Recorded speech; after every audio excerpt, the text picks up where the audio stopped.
झेप मराठी, आरसा महाराष्ट्राचा। साक्री नगर पंचायतीतील अविश्वासाचे नाट्य संपले। मुंबईत बोलावून प्रदेशाध्यक्षांनी भरला सज्जड दम। भाजपातील वाद मिटला, शिंदे गटाचा डाव फसला।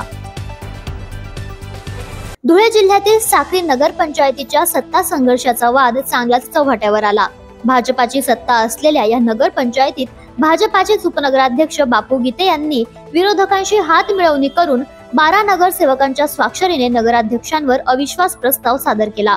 मात्र सभेच्या दिवशी निवडणूक निर्णय अधिकारी तथा प्रांताधिकारी यांनी सभेला दांडी मारली। यामुळे वाद चिघळला। अविश्वास दाखल करणारे नगरसेवक आक्रमक झाले। आत्मदहनाचा इशारा देत त्यांनी रात्री 8 वाजेपर्यंत महामार्गावर आंदोलन केले। एवढे सगळे नाट्य घडलेले असताना वरिष्ठांनी हे बंड मोडून काढले आहे।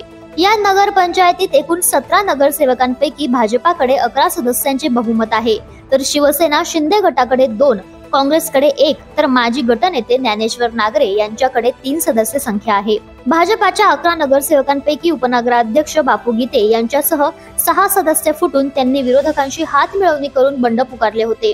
मात्र भाजपाचे प्रदेशाध्यक्ष मंत्री चंद्रशेखर बावनकुळे यांनी 11 नगरसेवकांसह जिल्ह्यातील नेत्यांना मुंबईत बोलावून बैठक घेतली।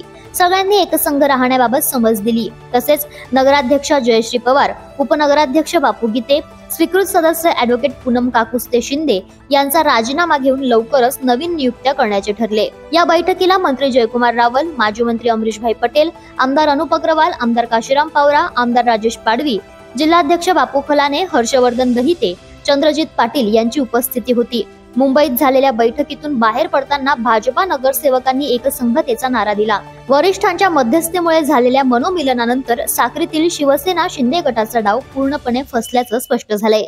अशाच वेगळ्या आणि ताज्या बातम्यांसाठी पाहत रहा झेप मराठी, आरसा महाराष्ट्राचा। संपादक प्राध्यापक अनिल चव्हाण, धुळे।